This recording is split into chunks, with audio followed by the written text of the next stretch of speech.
volver más, digamos. No lo va a soportar. No hay que adelantarse, eso es lo que Freud trabaja en los primeros textos que tenemos, ¿no? Sobre iniciación de tratamiento, consejos al médico. ¿Ahora estás bien? ¿Qué te había pasado? La garganta es alérgica, solo la garganta que es horrible. Y se llama alergia. Pero es como que no puedo respirar. ¿Es alergia por la zona? No sé. Sí, el otoño. Como que se Tenés que, bueno, yo hago apología de la medicina, de la vitamina se llama la que es la más suave. ¿Sos de acá?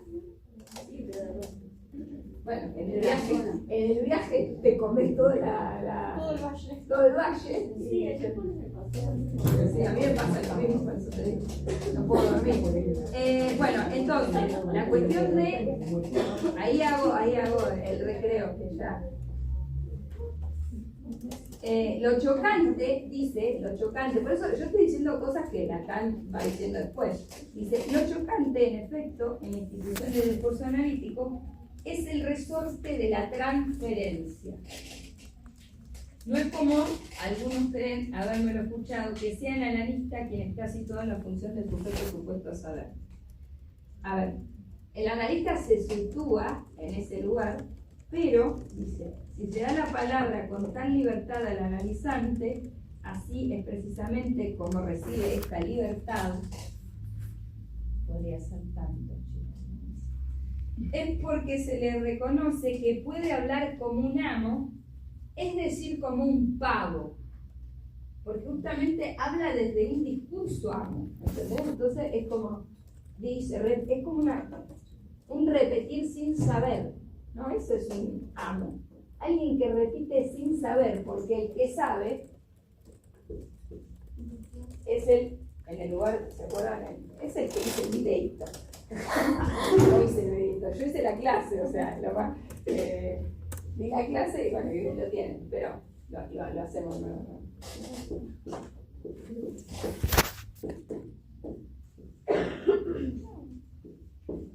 Si el saber está en este lugar, en el lugar del otro, el que sabe es el esclavo, ¿no? Y el amo quiere que la cosa marche. A eso se refiere con un pavo.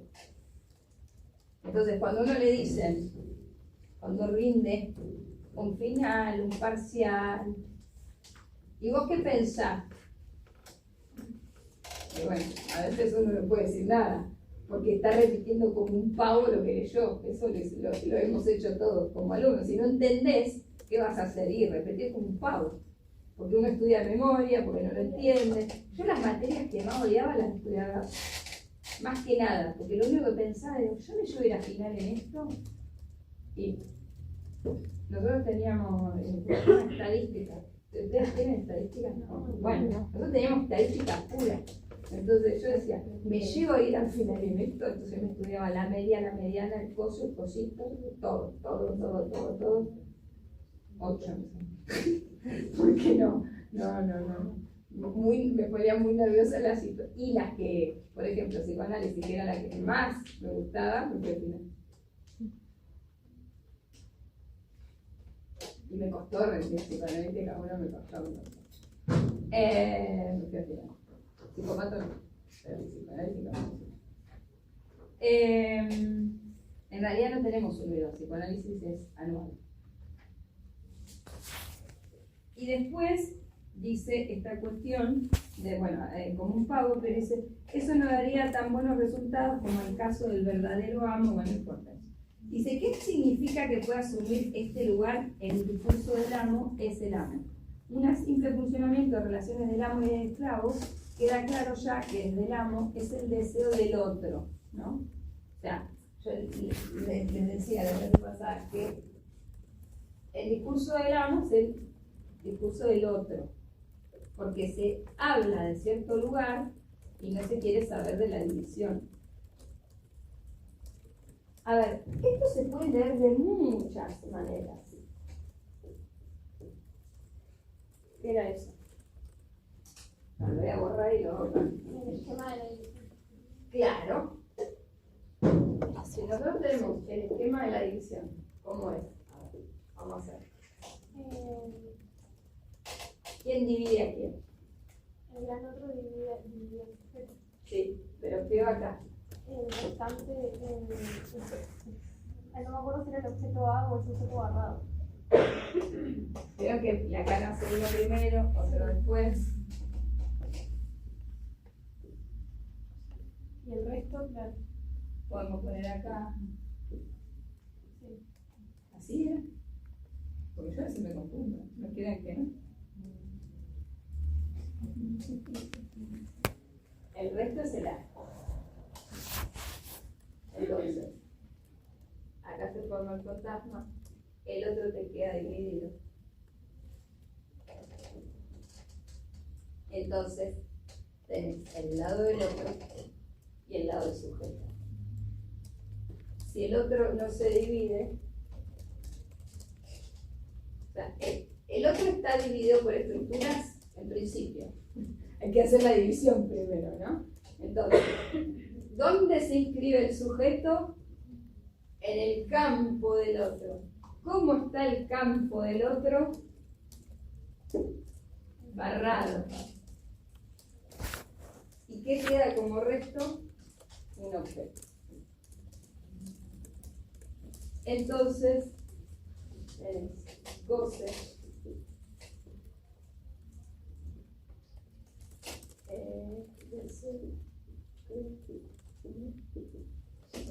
Era así, tú tenés el piso del goce, el piso del goce también.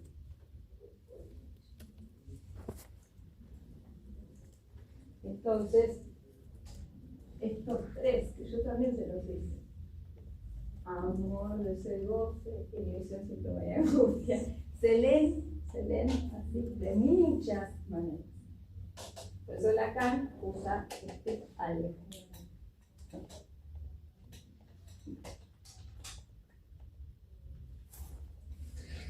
Eso lo vieron en teoría 3. ¿No? Estoy con los de lejos. Estoy con los de cerca. Digo, no veo tanto. No, sí, veo la cara que no veo. Bueno. Entonces, después dice... Acá está la parte.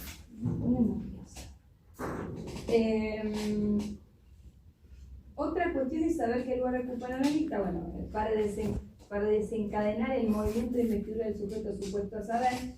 En la otra clase, Lacan trabaja la cuestión de histerización del discurso. Ya lo dijo. En la clase 2. Sí. En la clase 2 trabaja la cuestión de la histerización del discurso. Y... voy re bien, son 5:30, ¿así? No. Pero espera, ¿de qué estamos hablando? 39.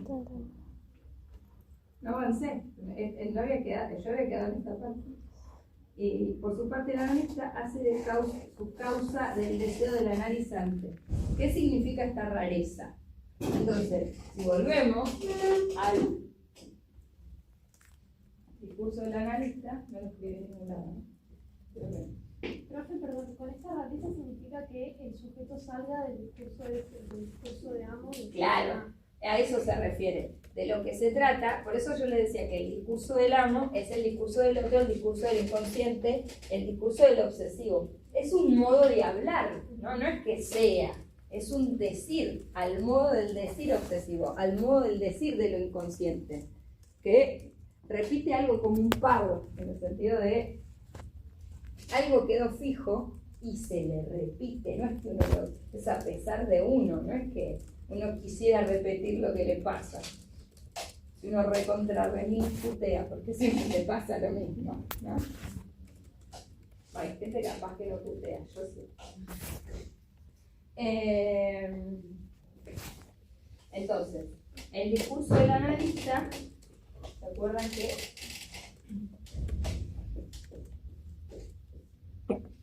Así era, ¿no? El analista, desde su lugar, como objeto, encarna desde el lugar de objeto para que no sea un sujeto, digamos. Cuando uno se pone como sujeto, no quiere decir que no se ponga uno como sujeto en ciertos momentos del análisis. Porque a veces no hay análisis directamente. Hay personas que vienen y no entran nunca en análisis. Hablan.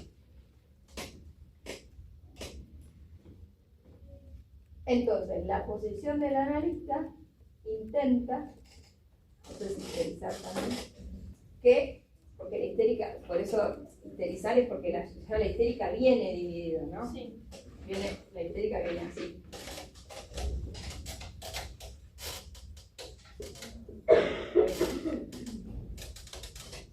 Ya los hago automáticos para ver si no duro.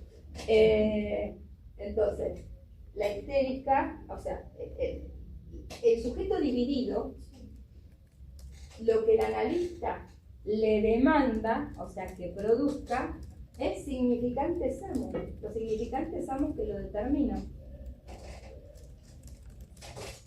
El tema que Lacan se pregunta es este saber. El S2, en el lugar del saber que está acá en el lugar de la verdad. Entonces, la función del analista es hacer funcionar cierto saber al modo de la verdad. Porque el analista sabe antes que el paciente en ese sentido, porque lo escucha, es la función del analista. Pero el que trabaja es el paciente, lo inconsciente del paciente, los sueños del paciente. Entonces, por eso uno no le debe decir tipo el resultado. El paciente me contó que el analista, después de muchos años de análisis y una situación muy grave, el saber expuesto es lo que espanta a los pacientes, no importa de qué corriente sea. Si alguien te dice, vos no sabes nada de la cosa, tenés un fantasma masoquista terrible, eso le digo.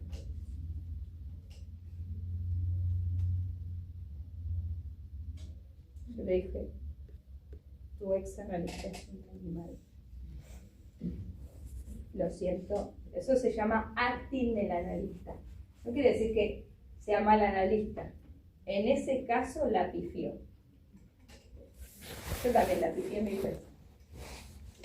Cuando te pones en el plano imaginario. A mí me pasó con la madre de un paciente mío. Que la mina, a mí me resultaba, el problema era mío, era contrarreferencial con ella. Me resultaba insoportable. Porque mi paciente era el hijo. Pero ella cada tanto venía a ver en qué andábamos con el hijo, porque era adolescente. Lo empecé a tener bastante chico, después vuelve por una situación bastante grave, pero era como que quería tips, más o menos. Se había analizado, qué sé yo, un momento me calenté porque ya era, porque lo que retornaba con el hijo era lo que no había resuelto en su historia, ¿no? Entonces yo le dije, no les voy a decir porque no. Yo le dije, tal tema que vos pensás que tenés tan resuelto, no lo resolviste un carajo, así. Yo me fui al pasto, digamos. Y aparte, es una persona abogada, muy abogada, el saber. En realidad, su personalidad le servía para ser abogada, ¿no? No es que, entonces, era siempre muy vehemente, y yo, vehemente y medio. O sea, eso me lo enseñó un psiquiatra. Un psiquiatra me dijo, pero como un modo de intervención, pero no lo puedes hacer con cualquiera, ¿no? A loco y medio, me dijo.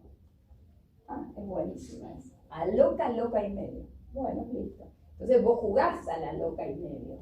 Pero con esta yo no jugué. Sí, le fui directo. Entonces,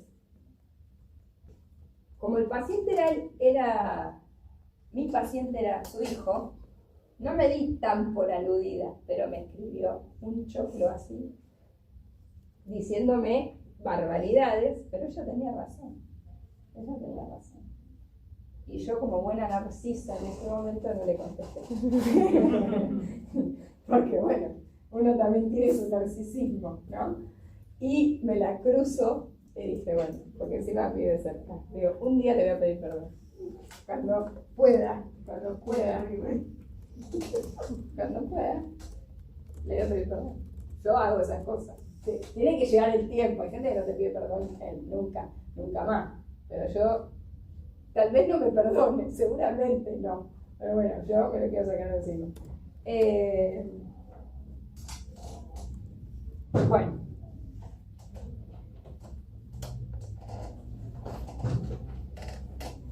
Pasamos a la clase 3, la tienes, ¿no?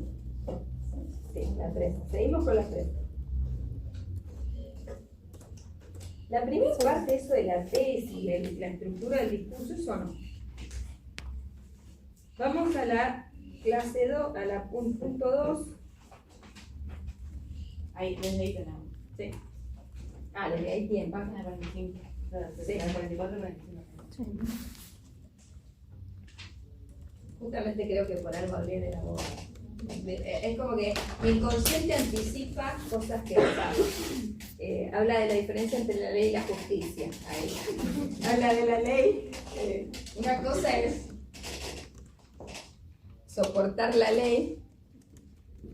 Otros chistes se me ocurren también. ¿Se entiende, no? Son unas alegorías de la época. Tu ley, mi ley, no sé qué suena. El tema es que siempre es mi ley. Heavy. Entonces, la cuestión ahí, diferencia de acá en la cuestión de la ley y la justicia, para justamente de lo que se trata es que la ley siempre tiene ambigüedades, ¿no? Y que de lo que se trata es de la ley del lenguaje, a eso se refiere, ¿no? Que se ordena alrededor de un síntoma, y habla de la histérica, que la histérica se rige por las leyes del lenguaje, no por otra cosa.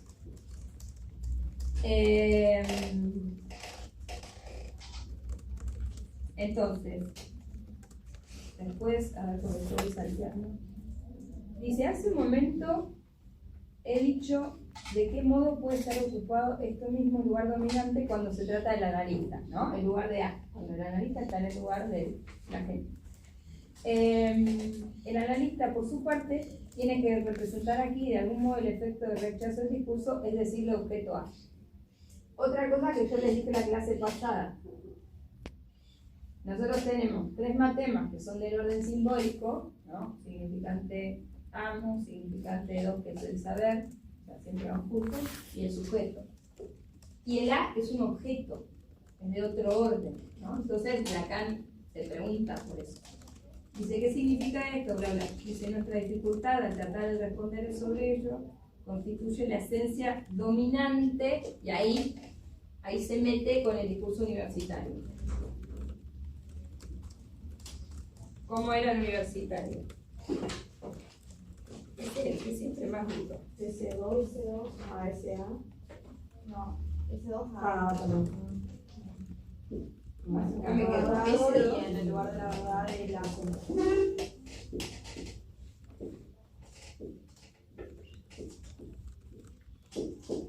así.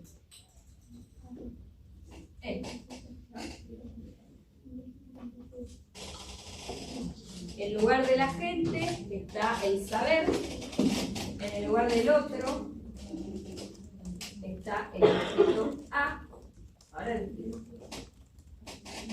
En el lugar de la producción está el objeto A. No, cualquier. El sujeto dividido está, mirá que yo te decía. Y en el lugar de la verdad está el S1. Entonces, acá volvemos a lo mismo que planteaba la clase pasada. Acuérdense que entre el lugar del agente y el lugar del otro siempre hay una imposibilidad. Impotencia abajo. Miren, era la bandina. Sí, soy insoportable. Y están limpiando el baño. Imposibilidad. Arriba, ¿no? Hay cierta, entre el lugar de la gente y el lugar del otro, siempre hay una imposibilidad de decir, de comunicación, ¿no? A eso se refiere. Y entre el lugar de la verdad y la producción, siempre genera impotencia. Cuando uno quiere decir, dice, no, pero yo te quiero decir la verdad porque y el otro no te cree, y que la verdad, y que bla, bla, bla, y el otro no te cree, y el otro no te cree, o te cree pero a medias, y qué sé yo, y bla, ¿uno cómo se siente? Impotente, ¿no? Pero se relaciona con la potencia de la palabra, ¿no? Porque en realidad tiene que ver con eso. Si vos hablas muy fuerte, la palabra es más potente.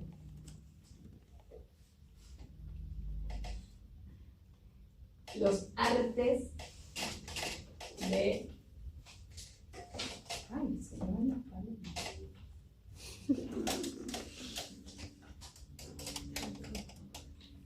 Ya me va a venir, ya me va a venir.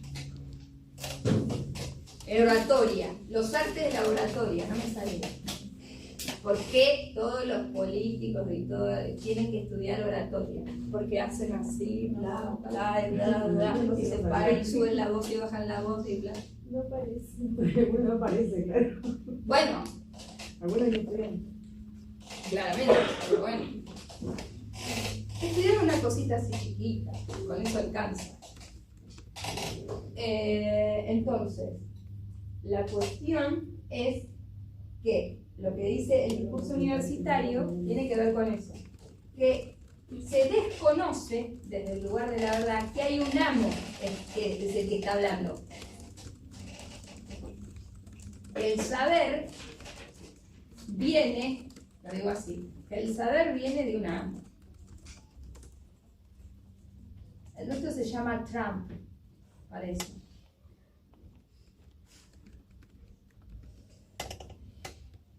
O Donald.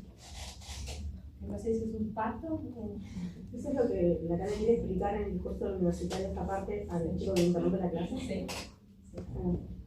Entonces, ¿y qué produce, digamos, la producción, ¿no? El otro, o sea, el estudiante, sería en este caso, cualquiera que está en la posición de otro, está en posición de objeto. Te sentís una cosa. Y cuando vos te sentís una cosa, ¿qué te produce? Angustia. Cuanto más querés saber, ¿no? Y menos te cierra la cosa, lo voy a decir así. No me cierra, no me cierra, no me cierra. Y que no entiendo, y que bla, y que... Y cuanto más cosas te ponen, ¿no? Para decir, al final estudié un montón y agregaron esto, y yo no lo pude estudiar. Y ejemplos, pero eso puede ser... El discurso universitario no es la universidad. Es cuando uno va al médico, por ejemplo, y te tratan como una cosa, y ¿qué le pasa a la persona que la tratan como una cosa? Angustia. En cualquier lugar que a uno se siente acosado, como se dice, acosado quiere venir de cosa. Es lo mismo. Es un sinónimo. Puede decir cosificado, acosado, son el mismo significante que tiene otras derivas. Vienen de cosa, de la cosa que no existe. O sea, querer llegar a la identidad de percepción. Lo que Freud trabaja como identidad de percepción. Si ustedes no se acuerdan, van y lo buscan. Interpretación de los sueños. Entonces, querer como, es de Aristóteles, no sé, desde que la discusión, ¿sí? Se puede, la discusión entre Sócrates y Aristóteles, de Platón y Aristóteles, ¿no? Si existe la esencia de las cosas y está en otro lado, y que ¿no? La alegoría de las cavernas, o si realmente las cosas son lo que son. A ver, si las cosas son lo que son, uno dice al pan pan y al vino vino. O sea, ¿no? Al pan pan, al vino vino. No se lo puede llamar de otra manera. Bueno, pero son cuestiones discursivas. Entonces, cuando vos no podés usar la metáfora, porque no podés usar la metáfora, porque no se escribió, ¿qué metáfora? La que regula todas las metáforas. NP. NP, que en realidad el nombre del padre no es una metáfora, por eso les digo, me miran fijo la metáfora paterna que está en cuestión preliminar para que lo que permite la metáfora paterna, el fallido fue terrible, es justamente vehiculizar lo que se llama deseo de la madre. El deseo de la madre, X, pone acá, X, no se sabe qué carajo es. Preguntale a la madre qué desea, te va a mandar a la mierda. Por eso yo les pregunté quiénes son madres acá. ¿Quién era? No vino, por eso no vino. Soy yo sola. Bueno, ustedes no tienen ni idea. Mentira, eso es mentira, porque todos tenemos una madre. Al menos una sola, si la que nos parió, pero no sabemos tampoco qué le pasó a esa. Te va a decir un montón de cosas. Si uno indaga, la madre de una amiga le dijo, es que como cagar un piano, cuando la parió, digamos. Duele como cagar un piano. Duele. Mis hijos nacieron por parto natural, sin anestesia, duele como cagar un piano. Posta. Así que, pero existe, yo no llegué a la película, no me la quería poner la pasilla. Pero, que duele. Aparte, si ustedes buscan, después, si indagan, si son curiosos, un parto es como que te partieran 40 huesos. Así que, por eso quedas hecha. Pero las de cesárea quedan peor. Yo las veía cuando iba, no importa. Pero soy la única madre acá, entonces puedo dar testimonio de eso, nada más. Nada más. Después, ¿qué es el deseo de la madre? Que también se romantiza el embarazo y después cuando estás por parir decís, por Dios que salga esta cosa, porque no es, el bebé no es parte tuya, es un alien, o sea, es algo que se mueve sin que vos quieras que se mueva, o sea, no es un ser adentro tuyo. Mi hijo siempre me dice, yo siempre me pregunto cómo llegué a tu panza. Qué buena pregunta. Qué buena pregunta. Y le puedo hacer todas las teorías sexuales infantiles yo, porque todavía no se las respondo. Le voy diciendo cosas. No, ni en No, yo no soy así. No, la semillita tampoco. Mi mamá me dio un libro, me lo leyó ahí, todo así, todo. Una metáfora hermosa. Pero este fue el mensaje, chicos. El tema es el mensaje. Yo no sé qué le pregunté y me dijo, la carne es débil. Era muy religiosa mi mamá, pero a la vez me dijo, la carne es débil. Yo no entendía, ¿no lo entienden? Sí. Bueno, pero, y que te calentás si te gusta, si te tocan la carne, a eso se. Pero bueno, mi mamá no podía decirme porque ella se había casado virgen y todo, bla, bla. Ponele, o sea, la duda queda, porque mis hermanos no creíamos, pero bueno, no importa. Pero me dijo, la carne es débil. Bueno, puedo decir mil cosas. Pero, entonces, cuando la carne del deseo de la madre se refiere a esas cosas, ¿no? Que no se sabe, o sea, entonces, tiene que venir una metáfora, decir, bueno, quiere decir esto, quiere decir esto, quiere decir esto. El problema es cuando eso no funciona, que no hay nadie que venga a decir. Entonces, las cosas son lo que son. Afuera. Son lo que son. No es metáfora, no es metáfora. O sea, está demostrado que Hitler era paranoico. Entonces, bueno, ¿ustedes vieron los videos alguna vez? No. Por favor, para saber lo que es la vida, tienen que saber lo que es la muerte. Entonces, miran los videos de Hitler en el 30 y pico, hablándole a las masas, cuando dice Ein Volk, ein Reich, ein Führer. Y todos los alemanes marchando así. Es una cosa espeluznante. Se te eriza la piel. Y batallones.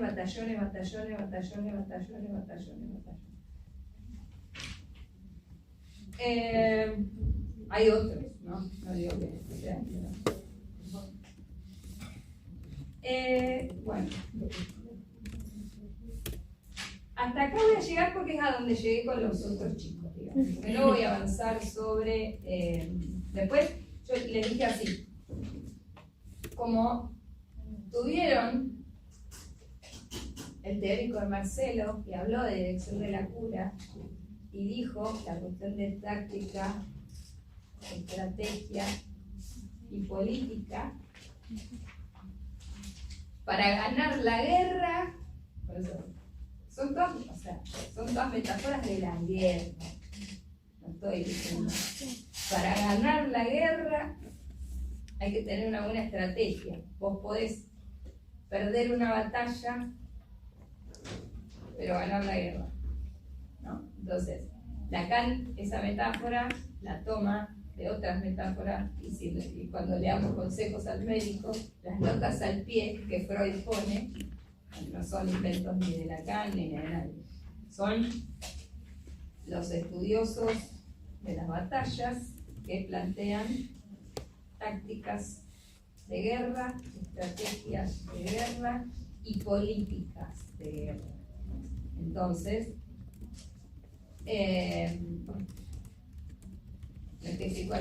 la cura hace una guerra, pero se le parece. No, justamente lo que va a trabajar es la cuestión de la táctica, como las cuestiones más de imaginarias, si quieres, del 1 a 1. La cuestión de la estrategia es el manejo de la transferencia. La táctica tiene que ver con la interpretación. Los modos, pues son muchos. Eran 3 o no.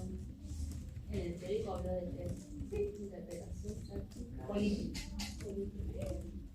La política regida por la ética.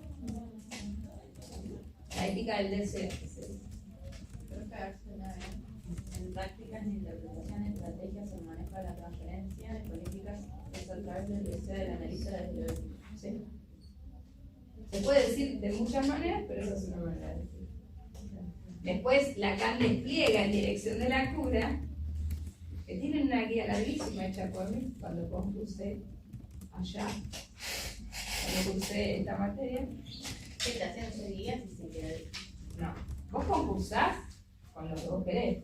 Yo preparé dirección de la cura, hice la guía de lectura de dirección de la cura. Ese fue mi concurso.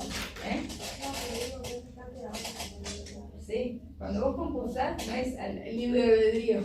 Te dicen qué tenés que presentar y según a qué cargos te presentás. Cuando sos AIP, vos tenés, ayudante sería, vos presentás una propuesta pedagógica que planteás según la cantidad de horas que tengas, ¿no? No es lo mismo tener un práctico de 3 horas, de 12 de 1 y media, no importa. Entonces tenés que manejar la didáctica de la clase, la pedagogía de la clase y cómo dictar la clase. Todo eso tiene que estar puesto en el trabajo. Bueno, requerimos eso. Ahora voy a quedar un rato más hoy. Voy a ir a las 7, que quiere quedarse que...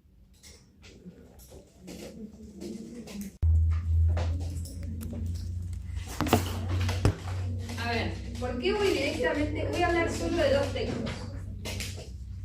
Voy a hablar de consejos al médico y sobre iniciación del tratamiento. No voy a hablar de puntualizaciones de amor de transferencia, que ustedes lo leyeron alguna vez, y dinámica de la teoría 1. Varias, no te entendí. Claro, sí. Y después me lo voy a dar. Está bien, dinámica, no lo voy a dar. A ver, porque después lo retoman nosotros. En dinámica lo importante es la cuestión de cuando habla del cliché, ¿no? Del cliché que se repite y habla de la transferencia negativa, la positiva, pero a mí lo que me interesa es la cuestión del cliché. Después lo dice.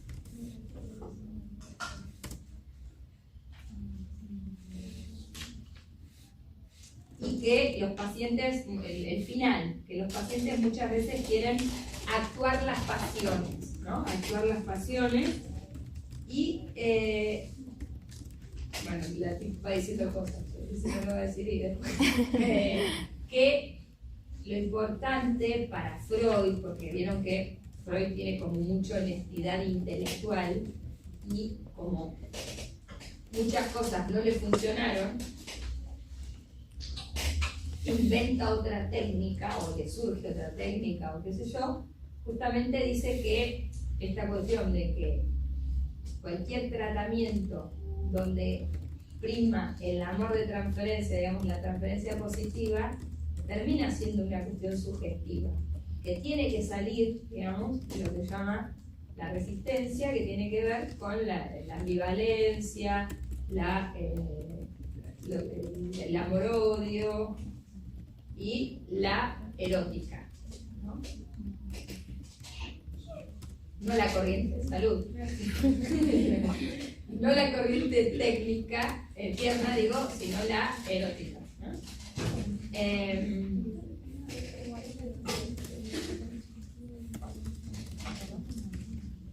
Y otra cosa que dice al final del texto, dice esta metáfora, dice, nadie puede ser ajusticiado en ausencia ni en efigie. Eso es una metáfora que yo siempre les digo, lean qué quiere decir, nota al pie, y después esto lo retoman, recordar, repetir la hora que lo vamos a ver para la keynote, que hay culturas que simbólicamente matan efigies, ¿no? Como que es una cuestión simbólica, en el sentido de, simbólicamente se quiere representar algo. Bueno, el analista tiene que estar presente, ¿no? Porque justamente de lo que se trata es de ser el soporte de la transferencia. Esa es. Bueno, en Consejos al Médico, es un texto de 1912, y Freud arranca diciendo esta cuestión de que son reglas técnicas de su individualidad. Yo les decía a los chicos de ayer, el jueves, que Freud inventó el diván, en el sentido de que se acueste, pero no todos los pacientes que no hacen diván, digámoslo así, no es que no se analizan. Frente a frente hay personas que no soportan el diván. Hay momentos del análisis que vos podés pasar a diván a alguien y te puede decir, hoy no quiero hacer diván.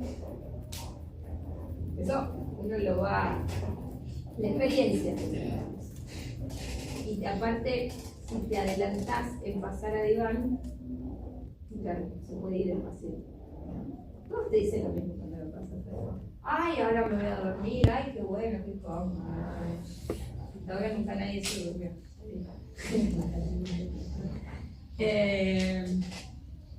Y para mí, a partir de la pandemia, pero hay gente que ya lo hacía hace 1000 años. No es que, analizarse por teléfono existe hace mucho tiempo, desde los 80. Lo que pasa es que hay gente que no lo sabía. A mí me gusta atender virtual, no tanto.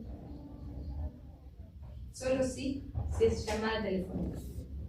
Eso funciona al modo de un diván, porque no estás pendiente de la pantalla. ¿Se entiende? Entonces, yo tengo una técnica inventada por mi individualidad, que muchos pacientes empiezan con videollamada y en algún momento les digo, no me anda la cámara. Te puedo hacer llamada y listo, nadie te vuelve a pedir la videollamada. hasta ahora nunca nadie lo pidió. Uno dice, ay, es un chico que te veo, pero nada más. Y tengo pacientes que yo les pregunto, ¿querés llamada, videollamada? No, llamada. Tengo gente que no me conozco la cara, solo la voz. Eso solo se puede hacer con algunos pacientes. No puedes tener un paciente psicótico, digamos, que solo sea la voz, digamos, ¿no? O sea, y hay pacientes que solo pueden ser presencial, que no pueden ser virtual. Eso es el diagnóstico diferencial. Eso es lo que Freud trabaja en sobre iniciación del tratamiento, lo que se llama entrevistas preliminares, ¿no? Lo preliminar tiene que ver, pensar, voy a ir hablando, porque si no,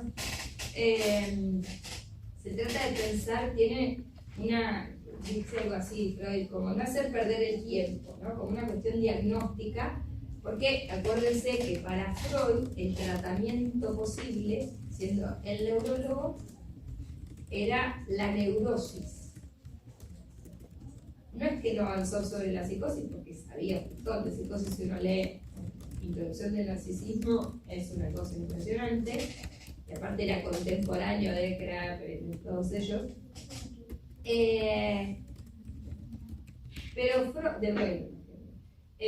Pero Freud consideraba que la técnica que él había inventado no servía para otro tipo de tratamiento. A ver, Jung avanzó sobre eso y Freud se peleó con Jung. Esa es la verdad. Hay un montón de libros muy interesantes de historia. Lean el libro rojo de Jung, es una cosa impresionante.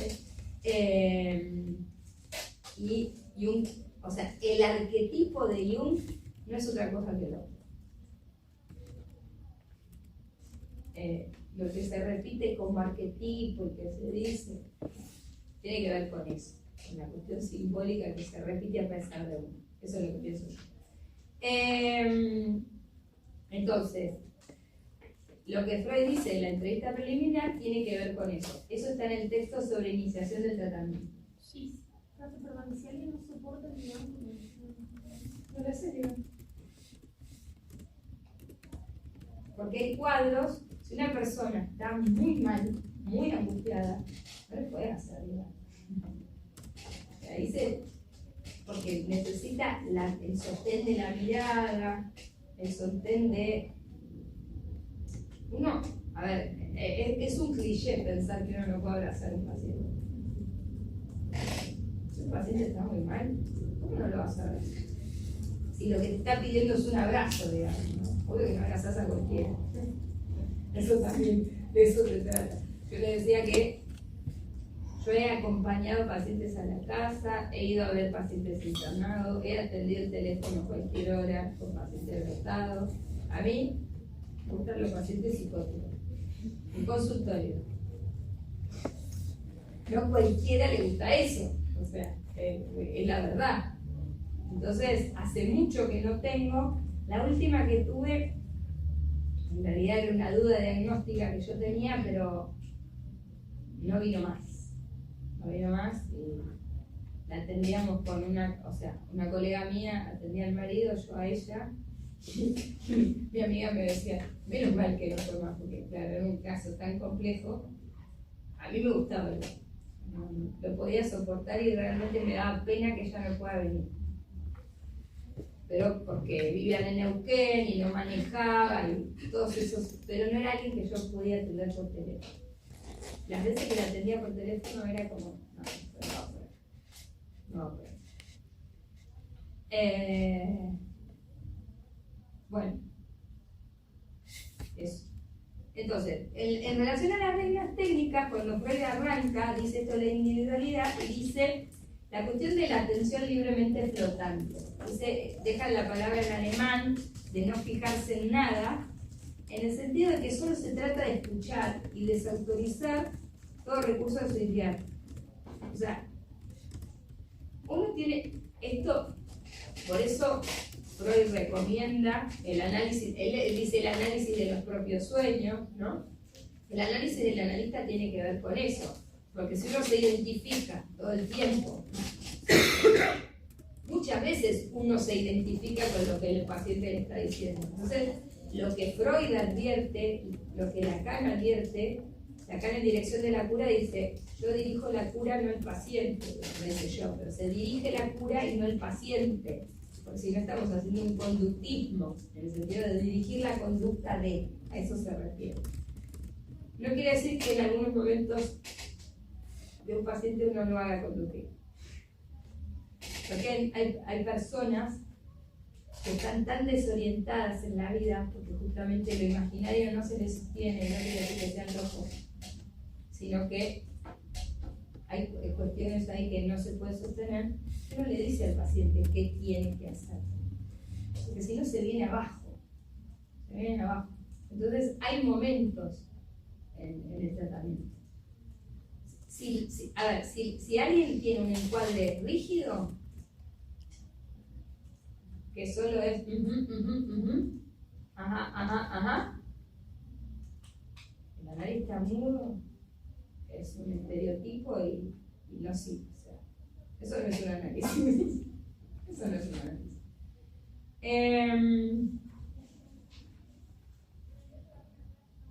Entonces, la cuestión del significado, digamos, de no fijarse, es porque Freud dice que el sentido, digamos, viene a posteriori, ¿no? En francés après coup, en nachträglich alemán, que lo dejan ahí sin traducir. Porque la cuestión de lo que Freud denomina el saber no sabido, ¿no? Que aparece en El hombre de las ratas, por ejemplo, dicho así, como saber no sabido. Estos textos son contemporáneos a la escritura, digamos, del caso del hombre de las ratas. De hecho, está antes. Está en el libro está antes de lo que la rata y después el texto. Miren mi hombre de las ratas, yo tanto que lo di, tanto. Creo que tiene colores, cositas, escritos, cositas. Bueno, entonces me lo acuerdo un montón.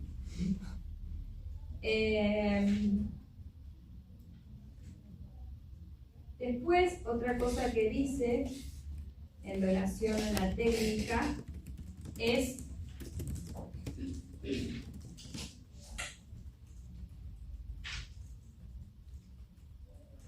esto, ¿no? Insiste en esta cuestión de que uno debe escuchar, no fijarse en nada, por ahí anotar fechas, eso es cada uno.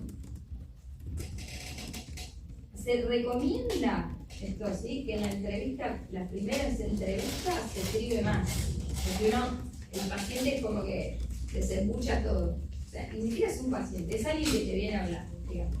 Hay que ver si se instala como paciente, porque hay gente que te viene, vos decís, ¿a qué vino?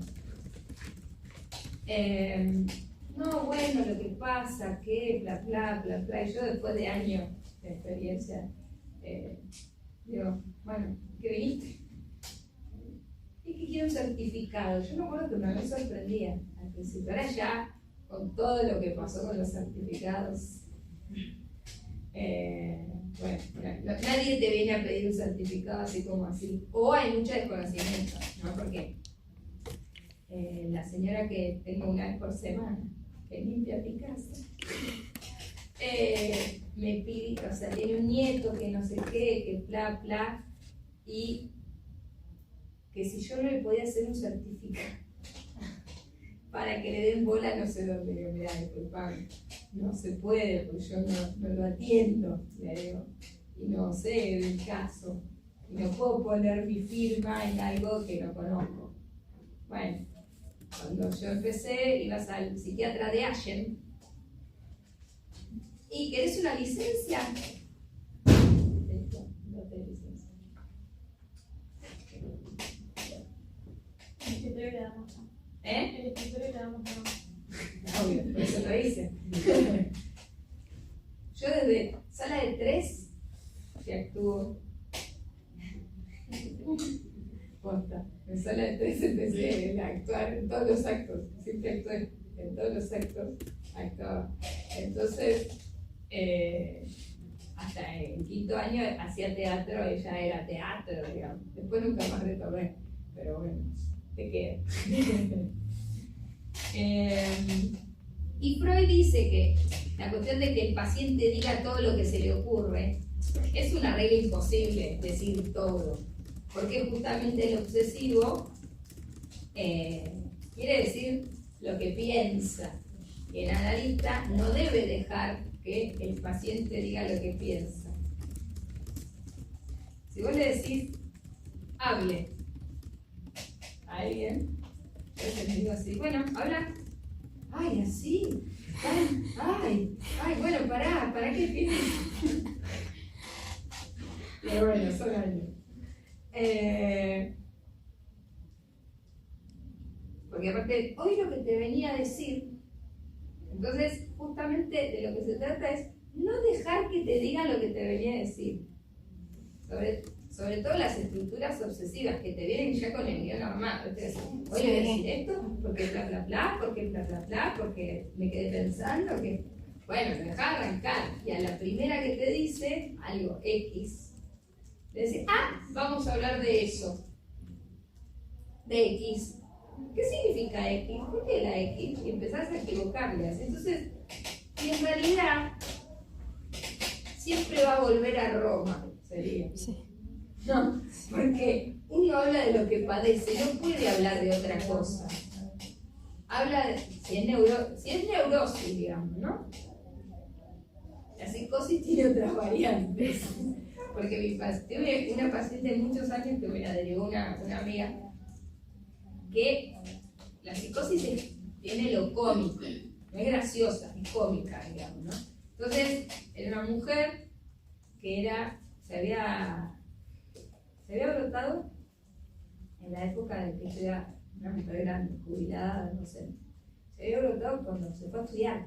Tuvo una anorexia muy severa y se brotó en la adolescencia, mucho severa. Entonces, ella venía con una bolsa de las compras, de la cartera, y era todo revuelto, así como todo revuelto. Entonces, por ahí tiraba la bolsa arriba de mi coso del diván, que hace años que lo tengo, y buscaba cosas, ¿no? Buscaba cosas, y qué sé yo. Entonces, cuando te hablaba de la medicación, pues ella siempre, desde esa época estaba medicada, todos los pacientes hacen lo mismo, se suben, se bajan, o sea, eso es así. Nadie respeta la medicación a rajatabla, sería. Y esta me decía, la única, este es mi caballito de batalla, era el litio.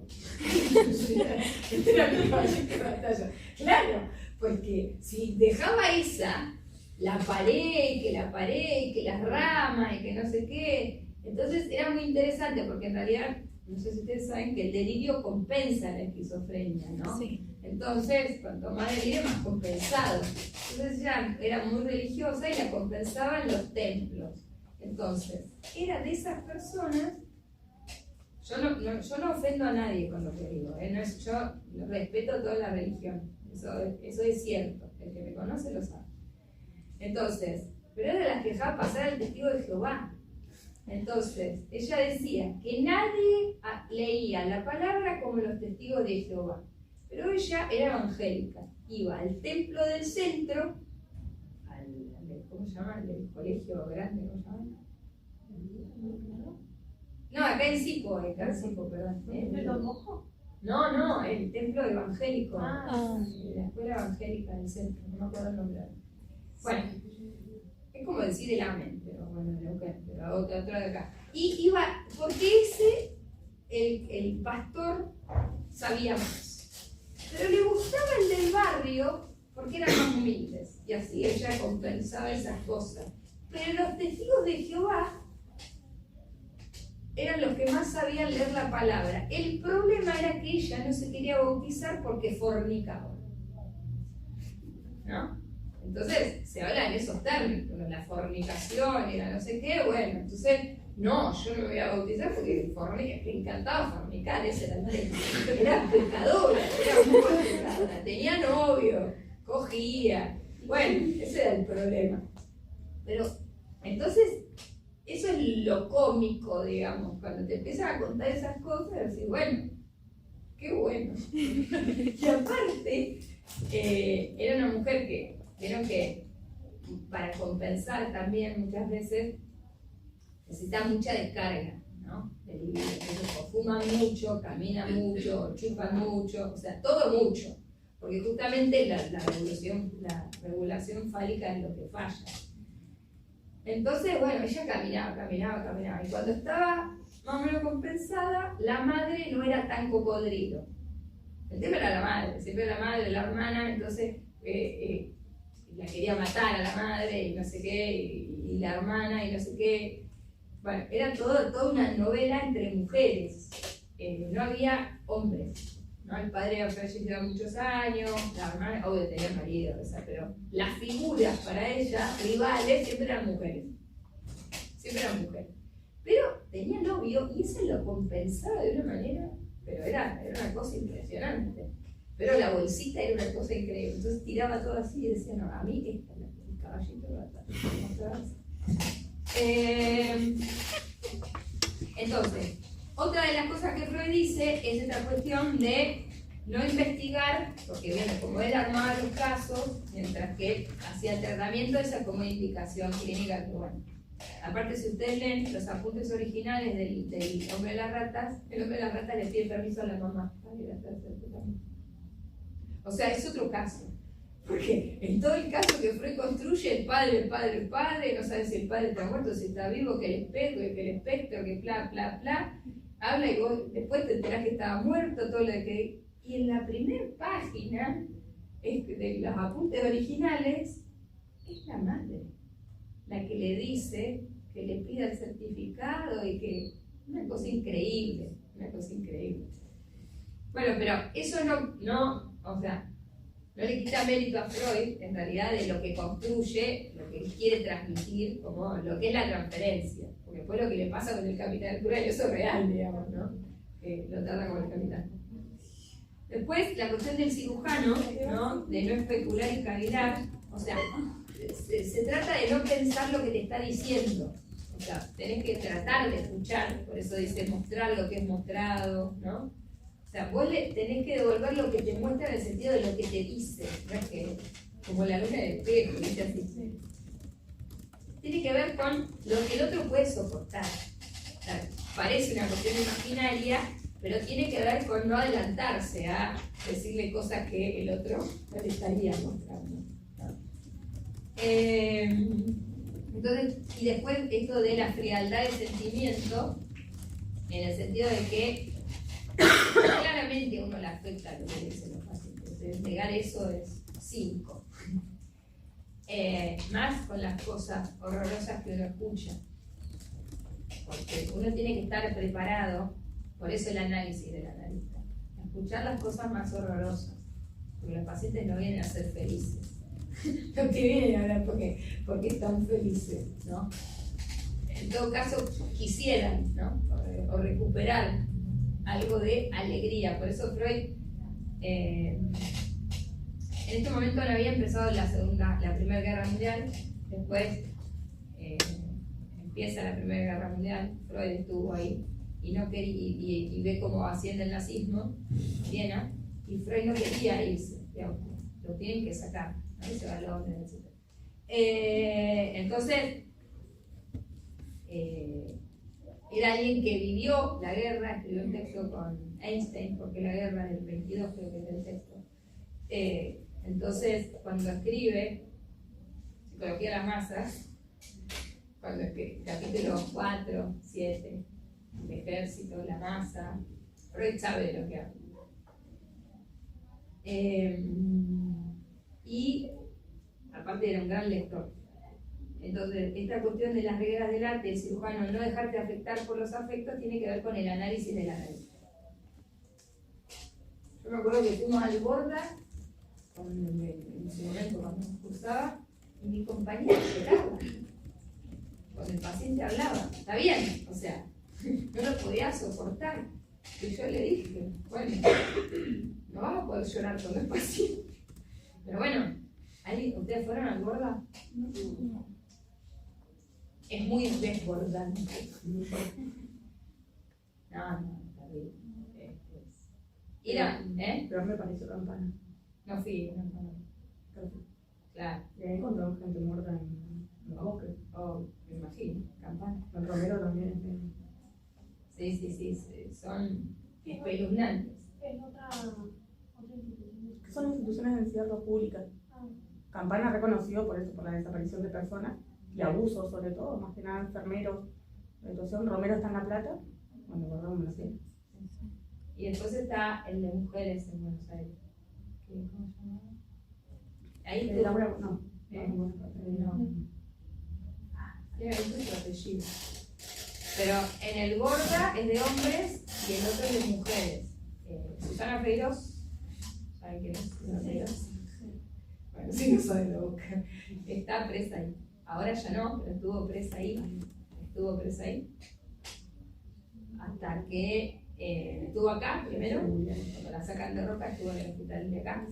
Después la trasladan a Buenos Aires, conozco gente que la vio ahí internada hasta que logran traerla para acá. Y hay que ver si Susana Feiros estaba loca. hay que ver si. Susana Feiros estaba loca. Feiros, sí. Me sale mal. Lo estoy diciendo, no me sale mal. Conozco al abogado defensor. ¿Conocen todas las versiones de la historia de por qué mató a Soria? Sí. Pero Soria no era ningún nene, digamos. Me parece que fue el hijo más chico. Exide era. ¿Eh? ¿Por eso? Exide era aquel. Una misa. Lo que se pone en Roca es que la juegan. Y de lo que es seropatía, que no sé qué, hay otros de que fue alguno de los hijos, no se sabe. Que el hijo homosexual y que no sé qué. Esa es la primera, que el hijo homosexual y que Estaba en Estados Unidos. No sé. Claro.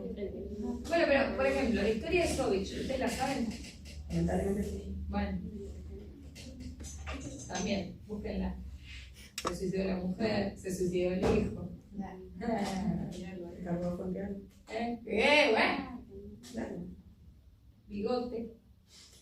De hecho, hizo mierda el local cuando mató a Fuente Alba y ahí bajó la campaña. Sí. Y siempre Jorge quiere volver. Bueno, es que nunca se quieren ir, ese es el tema. Después se alineó con los evangelios a Neuquén en la última lista. Sí. Bueno, sigo un poquito más. Entonces, la cuestión de el análisis del analista, habla de los puntos ciegos, que eso también es lo que Lacan trabaja en dirección de la cura. Después, en relación a la duración del tratamiento, Freud dice esta cuestión, lo dice en iniciación sobre iniciación del tratamiento, dice que la neurosis es como una forastera, uno sabe cuándo llega pero no sabe cuándo se va a ir, ¿no? Entonces esa metáfora también usa la metáfora del ajedrez con la apertura, que uno sabe cómo puede abrir el juego y cómo termina, pero todo lo que pasa en el medio es el tiempo de la transferencia. Entonces Lacan utiliza las mismas metáforas que Freud, ¿no? El otro texto de Lacan que está muy bueno, nunca me acuerdo, inicial de la incertidumbre, no sé, pero o sea, cuando habla de instante de ver, tiempo de comprender, momento de concluir. El instante de ver es cuando alguien decide arrancar un análisis, porque algo le pasó. El tiempo de comprender es la transferencia. Y el momento de concluir es que el análisis en algún momento debe concluir, debería concluir. El tema es que los tiempos de un análisis son tan singulares como el padecimiento de cada persona, no importa la estructura, en ese sentido. Bueno, después el médico no debe ser transparente, eso también, si no aparece la cuestión subjetiva. Y esto es muy interesante porque Freud dice que la tentación pedagógica es tan mala, por así decirlo, como la de querer curar. O sea, no se trata de querer curar, se trata de que alguien hable, y no se trata de querer reeducar. Freud dijo que había tres profesiones imposibles: psicoanalizar, la pedagogía, ¿dónde estamos?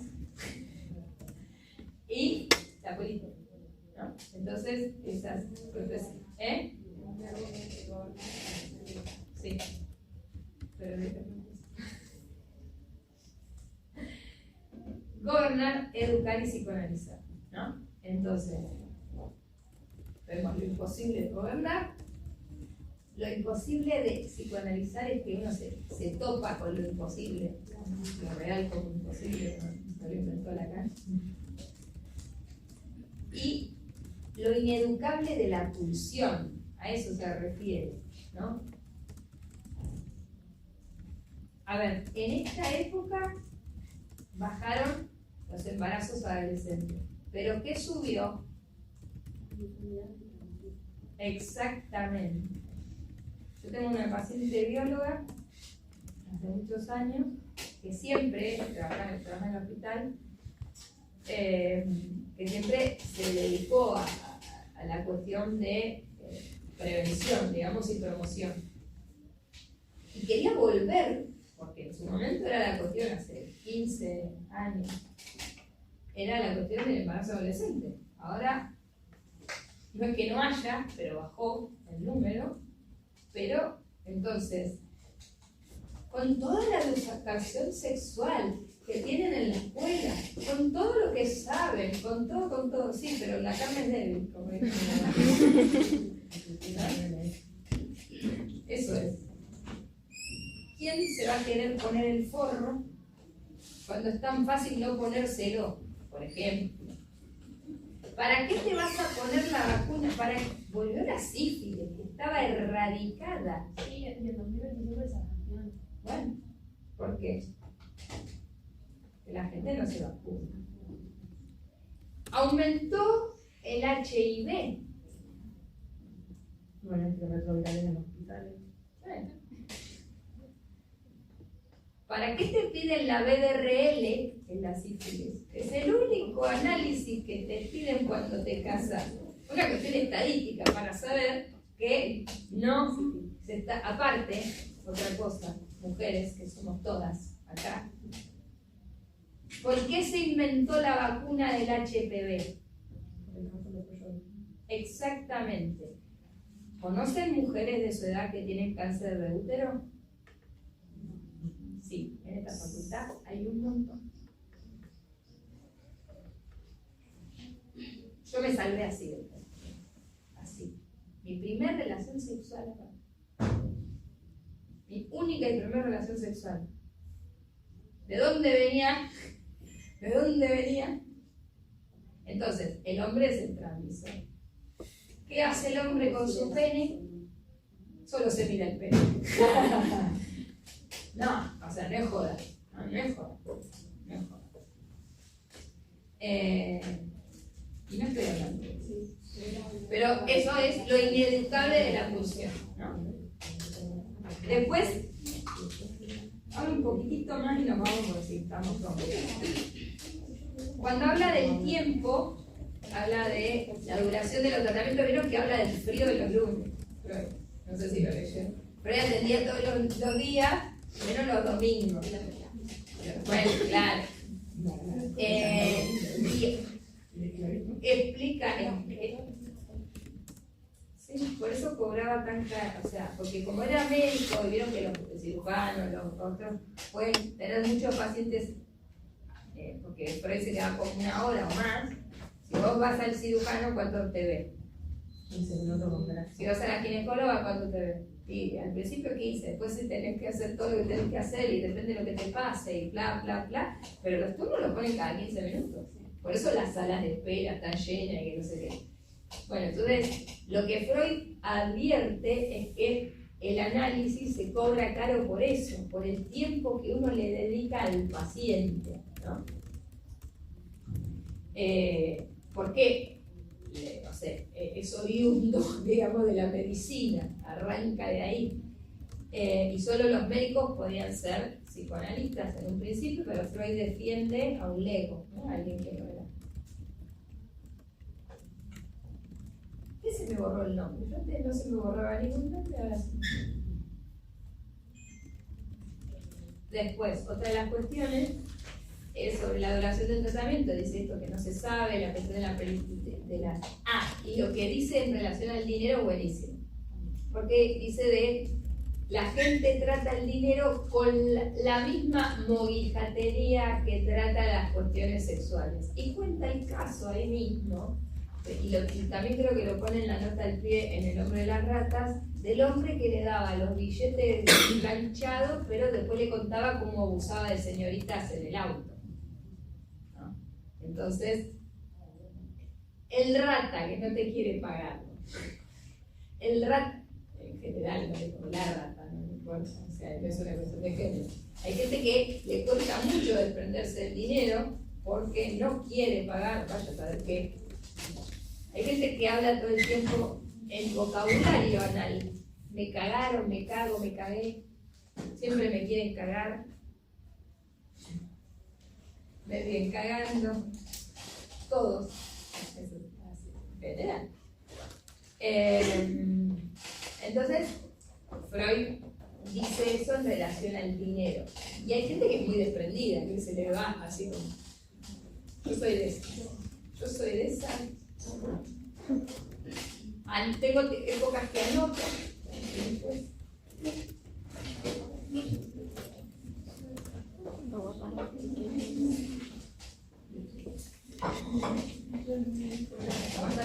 Listo, ya está. Fin de la sesión. Por suerte mi hija se va. Moyano era ese. ¡Moyano! No, boluda. Braulio Moyano. Claro. Antes que nada.